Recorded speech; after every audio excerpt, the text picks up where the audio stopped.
Brahmagyanatimirandhasya Gyananjana Shalakaya Chakshurunmilitam Yena Tasmai Shri Gurave Namaha. Over to you. You have to do the first serve. If there are any questions, please write them down and put them in. You can be verbal also. Or if you're shy, you can write it down. Otherwise, we can take verbal. So you mentioned that the wife should be submissive and humble, and the wife should be. The wife, yeah. Should be submissive, humble, and is it chaste? Yeah, chaste. So should she humbly tolerate if her husband betrays her? Means goes off with another woman. Yeah. Generally, in Vedic culture, it's recommended, yes, to do so. To try to bring the husband back to the right path by humble dealings. Prabhupada explained that by the arrangement of nature, a woman is dependent on a man, not vice versa, because she needs protection and maintenance while she's carrying children and bearing children and looking after children.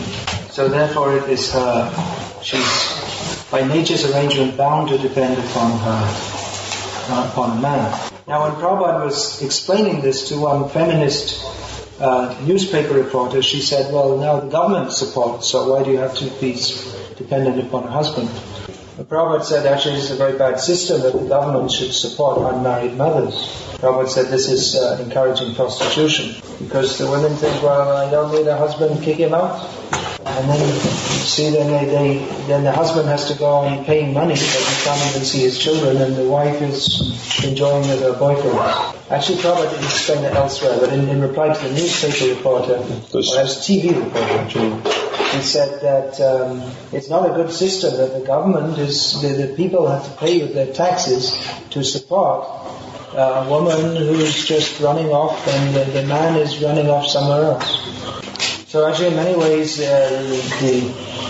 although in the modern age women protest that this idea of women being submissive and all this, it's very bad. It's actually much better for spiritual advancement. Probably the worst position for spiritual advancement is to be a sannyasi, because a devotee is supposed to practice being very humble and serving others. If one takes sannyas, then others respect and serve him. That's why Bhakti Sasra Thakur said that if someone becomes a guru, then they cease to be a Vaishnava. Then he explained that if a Vaishnava doesn't become a guru, then the parampara will not continue. So he has to take the role of a guru as a service to his guru. So in the body of a woman, there is a social pressure to be humble, submissive, chaste. And these are all very good qualities. So it's in many ways it's a better position for spiritual advancement, especially Vaishnavism. Okay. Should a disciple personally visit his guru, take a personal darshan if he has no special problems, which and discuss with his spiritual master? Also, what questions should one ask of you? Should one ask you, or spiritual master, when coming for personal darshan? So you may wish to have a problem so you can get a darshan. I have no problems. My guru is coming next week, so I'll go and rob a bank and get caught. I mean, you don't have to bring problems. You could also speak about the preaching activities you've been involved in and ask some philosophical questions. Instead of coming, my dog's got diarrhea or something like this. What should I do? You should ask some questions for Srimad Bhagavatam. If you can get personal darshan, if you want, you can have. If your guru gives, there are many gurus who have so many disciples that they're not in a position to personally deal with all the individual problems of each of them. It's like I was in some darshans with Prabhupada, but there were at least 100 devotees present in each room. So, many questions. No, it's not so. Should men in Krishna consciousness, are they obliged to wear kalpin so they can just wear karmic underwear clothes?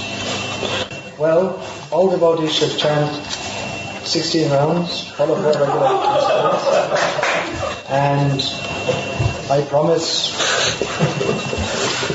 You promise me? I promise to chant 16 rounds, follow 4 regulated principles, and wear coconuts. It's not essential. Actually, traditionally, copings were given to Babaji. It was considered a sign of renunciation. So it's not essential. According to astrological horoscope, a husband should die 10 years before his wife. Can a wife... Is this a general, or according to this particular? No, particular. Yeah. So can wife neutralize this by some austerity? I'm not very expert in astrology. That's an understatement, a gross understatement. Here we're talking about some karma. Actually, before we get to that, first of all we have to understand that not everything that the astrologer says, like lawyers and doctors, is necessarily correct, even though they may be experts. It's just like if you go to 3 lawyers, they'll give you 3 different kinds of advice. If you go to 3 doctors, they'll give you 3 kinds of advice. One will say you have to have your stomach cut out.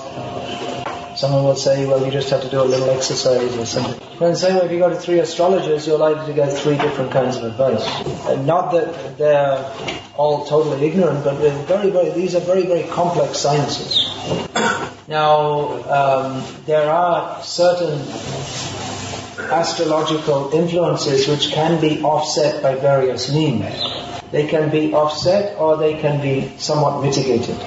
Others may be some karmic influences, we say astrological influences, that's actually karmic influences, are so strong that there's very little you can do about them. So we may have to just accept them and go on with life in Krishna consciousness the best we can under the circumstances. Anyway, we all have to die one day or the other. It may be by the Krishna consciousness if you have some important service to do, especially Krishna will prolong your life. Prabhupada, he had heart attacks when he was on the boat going from India to America. He said that actually that time he was supposed to go away, but Krishna gave him an extension of his life. These are not all about etiquette, actually. Is it favorable for family life if a wife is senior than her husband? What age categories? To what age category should the husband and wife belong to? So what should be the age difference like this? It's always recommended that the wife be younger than the husband. If already you're married and your wife is older than you, anyway, go on with life. It doesn't mean you have to start all over again. And it doesn't mean that it has to be a total disaster because of that. But it's always recommended, before marrying, you should see that the boy is older than the girl. In India, before marriage, a man is always called a boy, and the woman is always called a girl. That probably comes from the time when they used to marry young. It's different in different communities and in different areas of India. Generally around 5 years difference is considered good. In other parts it's 10 years is considered normal. So like that, more or less. It can even be 2 years or even 2 days. Or it could be 15 years or more also.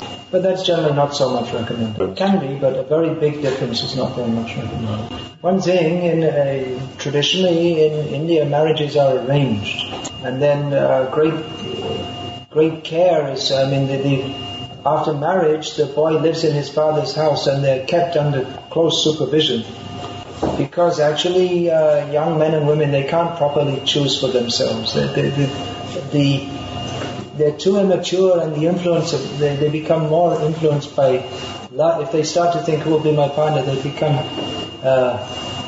influenced. They become too much influenced by lust and romantic desires, and they can't see properly who will be best for them.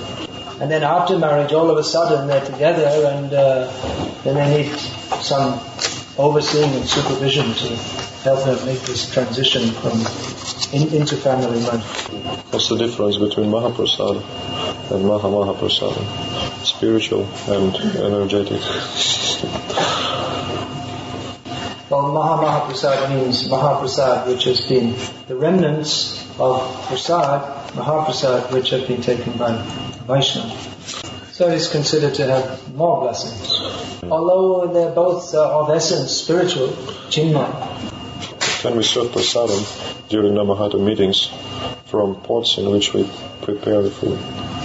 Generally it's recommended to transfer into pots which are only used for serving. But it's understood that a Namahata meeting is in someone's home in Russia where people are just taking newly to Krishna conscious and they don't have so many facilities and they don't have so much understanding of all these things. They may not even have enough money to buy all these separate pots. No space to store them. So I would think that probably in most of the Namahata meetings or in throughout the world it's served like that directly from the pots in which they're cooked. Not that it's the highest standard, but it's accepted that under the circumstances this is passable. If you can arrange that you have separate serving pots, that's very good. It may not be essential. In some Vedic dictionary, some Vedic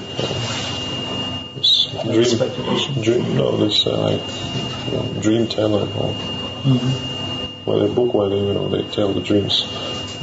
Dream interpretation. Yeah, kind of. So he said that she read that she has 7 days to live. What should she do now? Yeah, okay. Tasmat Bhagavan Sarvatra Ishvaro Bhagavan Harihi Smartavya Shotavya. How does that verse go? Shotavya Smartavya Vichatama Kutabham. This Parikshit Maharaj told that I only have 7 days to live, so what is my duty? And after explaining so many things, Shukadev Goswami explained that it's the duty of everyone, not only of one who's about to die, but to hear about, chant about, and remember the Supreme Personality of Godhead. Shotavya kirtitavyascha smartavyascha chichatama. Of course, it may not be an actually correct judgment from this book that you only have 7 days. They have 7 days to live.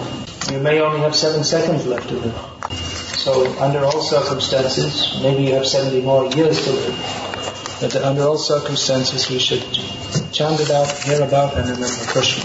And if you happen to be Bill Gates' younger brother, then make a will and leave all your money to Krishna.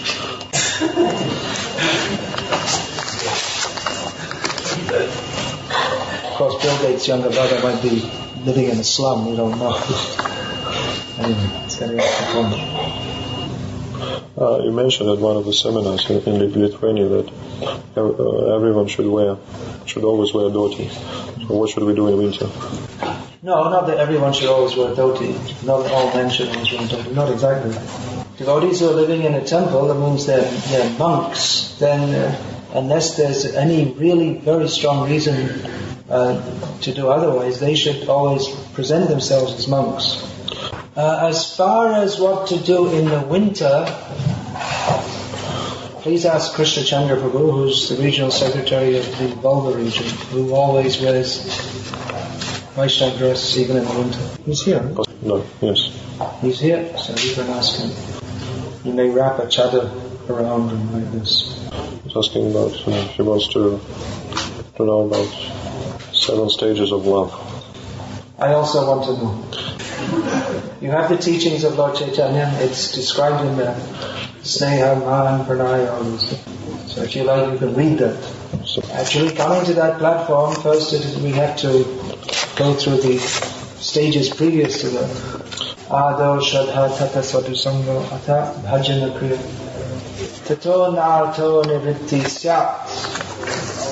Yes, first there should be some initial faith in association with devotees, then engagement in devotional service, then freedom from unwanted things, such as lust, greed, and anger.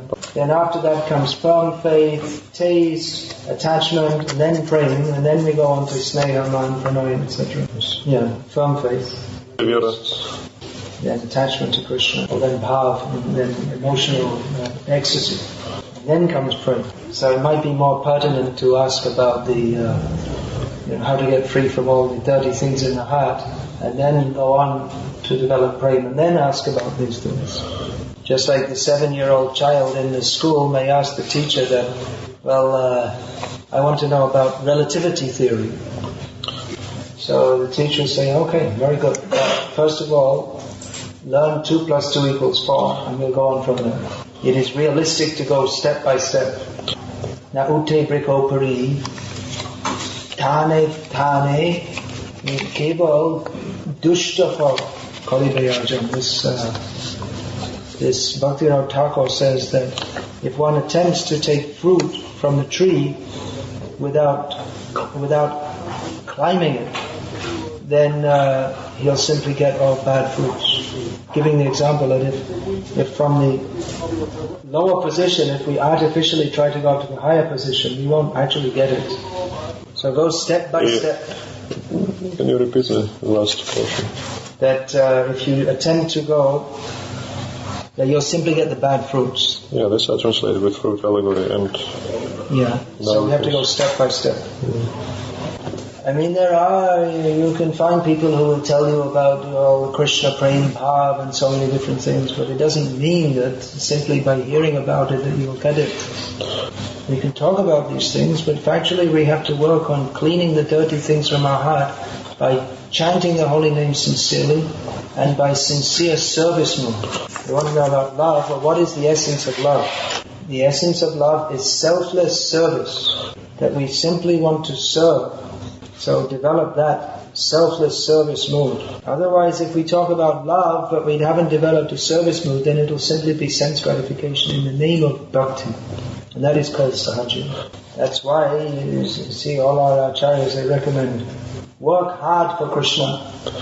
It's not simply by lying on the stove and talking about love that you will get love.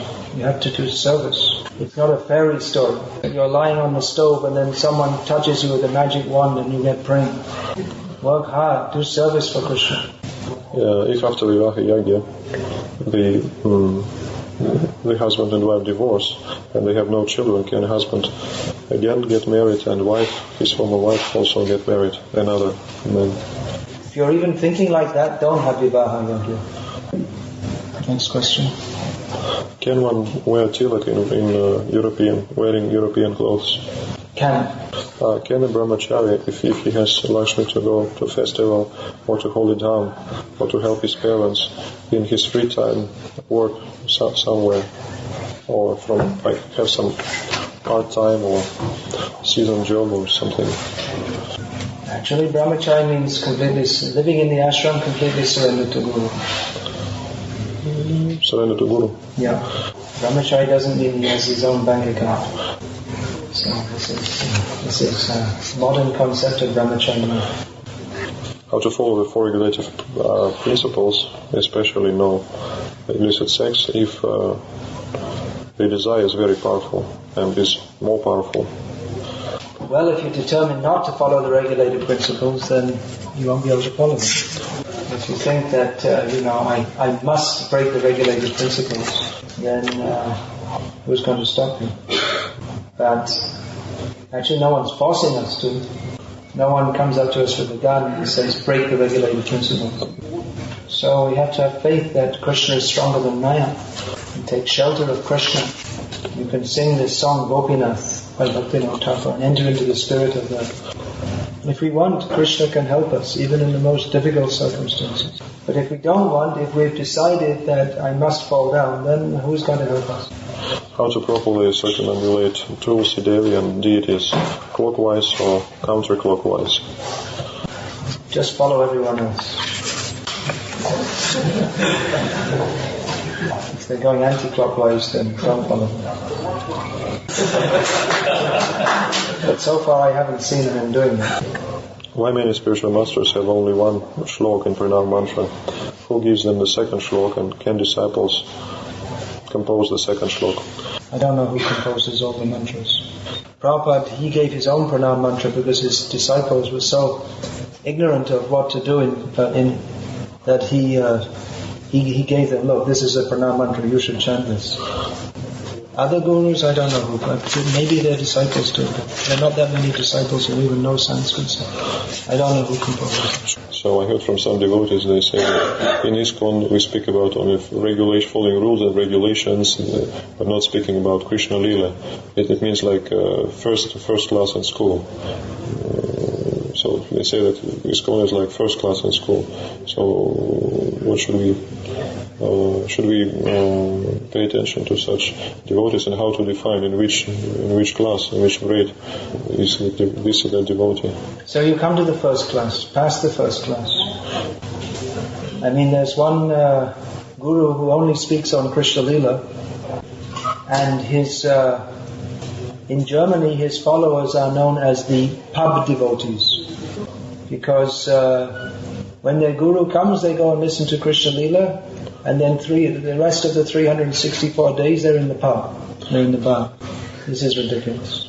So it's not that only this is taught in ISKCON, but it is very much taught because we very much need to hear it.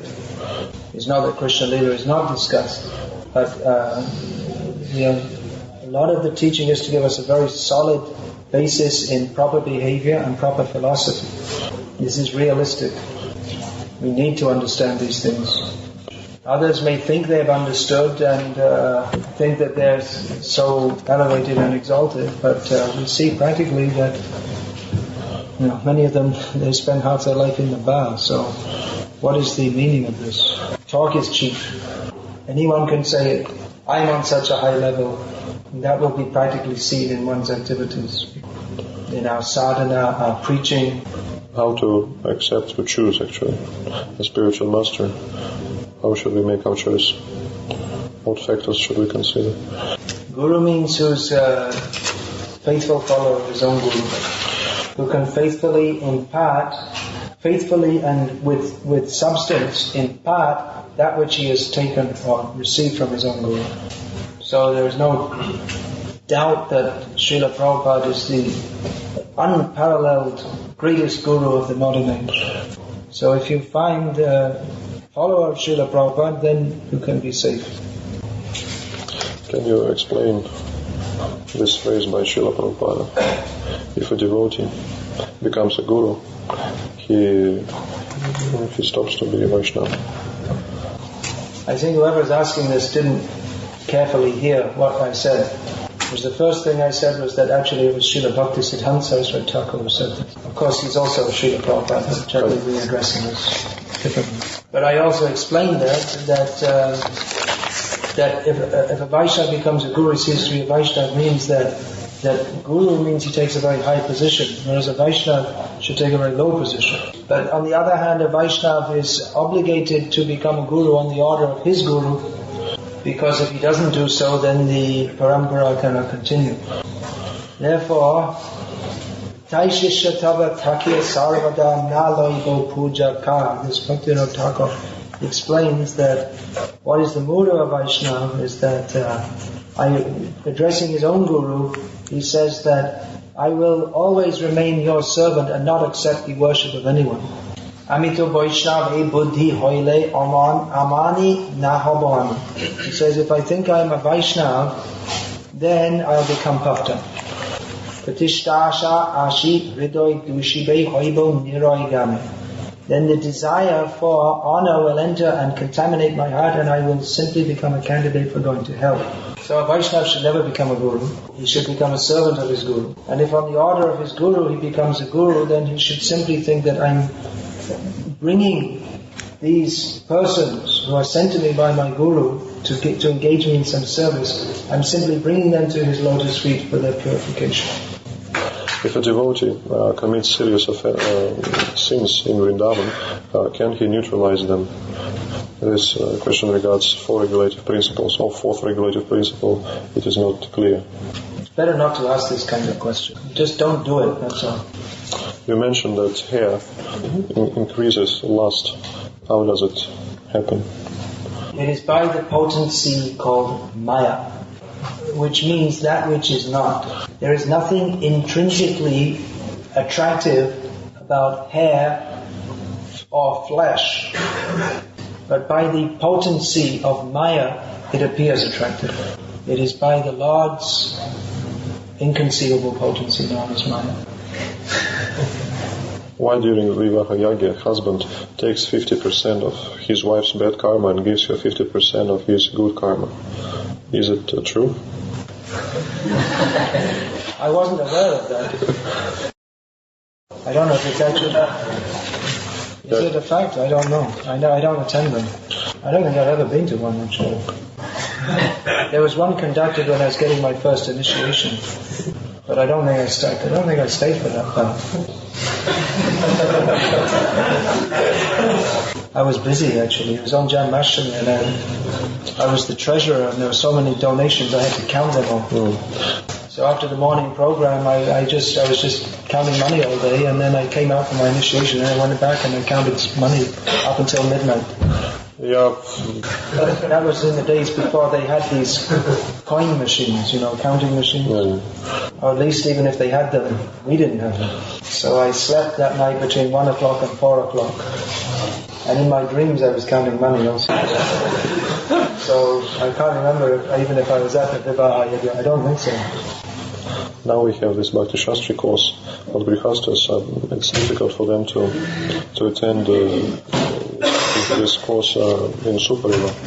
And just to study by correspondence takes a lot of time. What will you advise them? I advise do the correspondence course. It may take much time, but we've been in this material world for unlimited, how much time? Millions and billions of lifetimes. So we can take some time to study. No, it means that they lack time. They don't have time for this correspondence studies. Then chant Hare Krishna. Do whatever you can. Do the most you can under the circumstances. Do the best you can under the circumstances. If possible, you make some adjustment in your life so you have more time.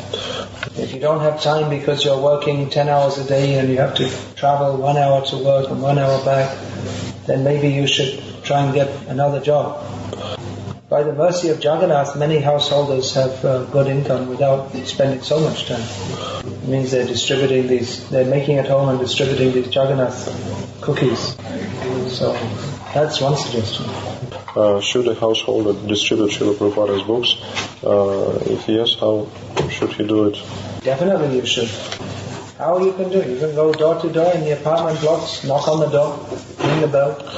When they open the door, you say, "Good evening, I'd like to show you these books." Or whatever. Dress in decent clothes and be very friendly, like this. If you want more advice on this, you please speak with Vijay Prabhu, who's the ISKCON World Minister for Book Distribution, who's here now in Divnomorsk. And he's very experienced and expert. He's empowered to distribute Prabhupada's books. I saw, there was one little story about him. There's so many, actually. That he had a book table outside the university, somewhere in California. And one other devotee had just taken books from the table and he was going off somewhere to distribute. And just as he was leaving, one man came up and said, "I believe in the Bible." So the other devotee, he didn't wait. There are so many people like that. He walked off. Then after 20 seconds or so, he looked back and he saw the man going like this, and Vijay just sitting back and smiling like this. Then he walked on, the other devotee walked on a little bit more. And then after another 20 seconds, he looked back and he saw the man holding Prabhupada's Bhagavad Gita looking in his wallet to give a donation. So, take advantage of his association. He's in room 504, next to me.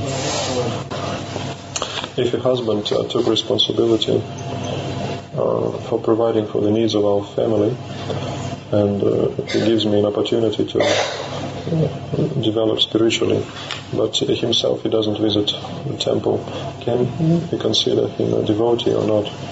He reads Srila Prabhupada's books. If he's reading Prabhupada's books and he supports you in your devotional activities, then definitely he's a devotee. And even though you may wish he was practicing devotional service on a higher level, you're lucky that he's so much cooperative and favorable compared to other husbands. So be very patient and kind with him and try and encourage him to gradually come up. Actually, the younger grihastas, it's good if you take guidance from older grihasta devotees. Usually those who are at grandparent age, they're competent to give some good guidance.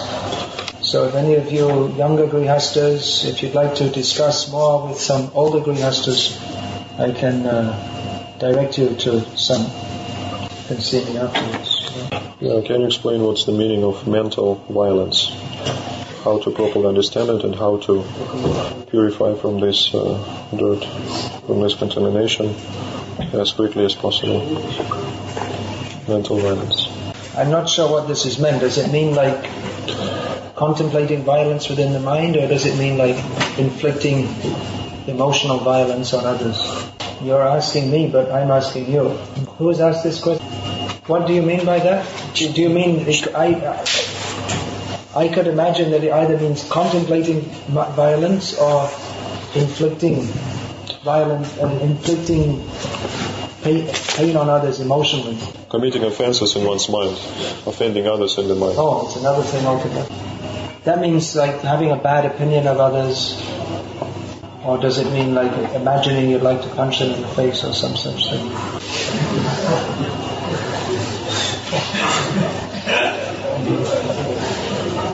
I mean, these things do go on.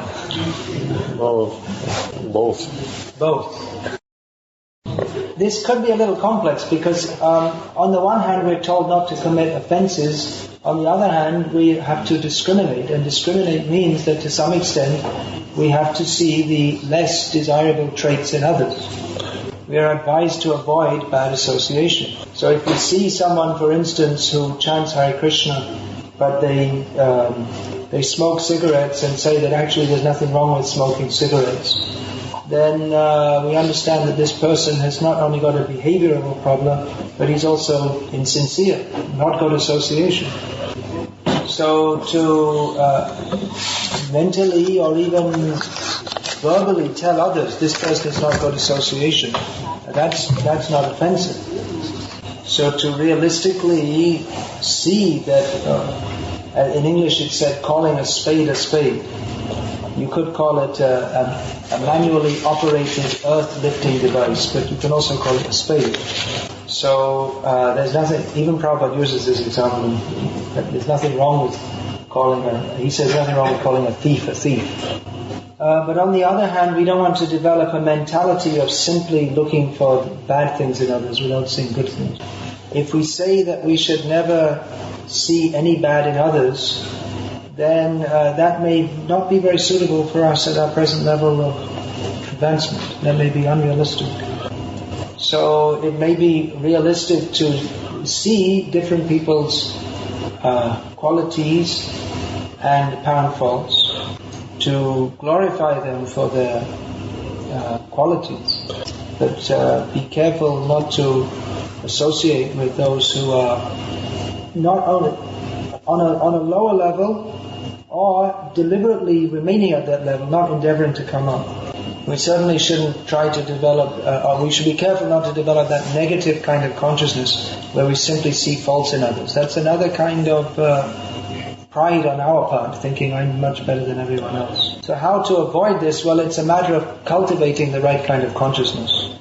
Many of these questions, how to do this, how to be sincere, how to be dedicated, how to be strict, these questions can be answered in various ways. But one general answer to all these how-to questions is to associate with devotees who have that quality that we would like to develop ourselves. So if we find that some devotee is very much free from what you have termed mental violence, associate with that devotee, and the effect of his association will help. What's the importance of brahmacharini ashram? Is it needed at all? In Prabhupada's word, it's artificial.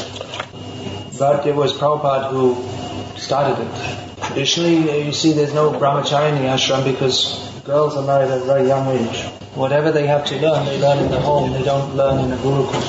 But coming to the Western countries, Prabhupada saw it's very different social conditions, and that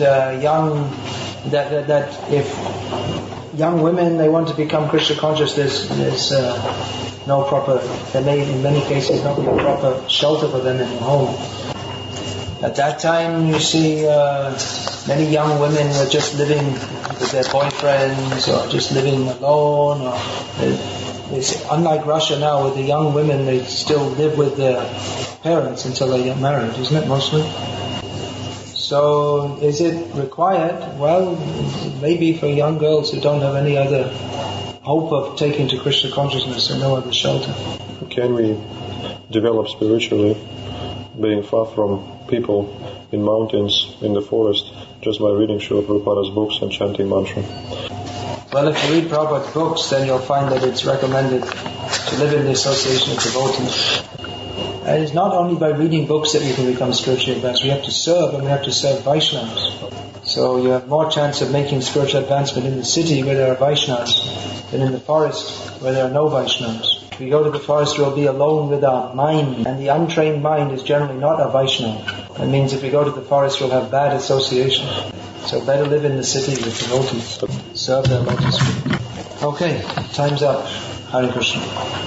If you like to have more questions answered, actually I've been invited to give a class tomorrow afternoon to the devotees who didn't register and who are living in tents outside somewhere, preaching to the refugees or whatever you want to call them. So I'm supposed to be going there. They're going to take me from the hotel.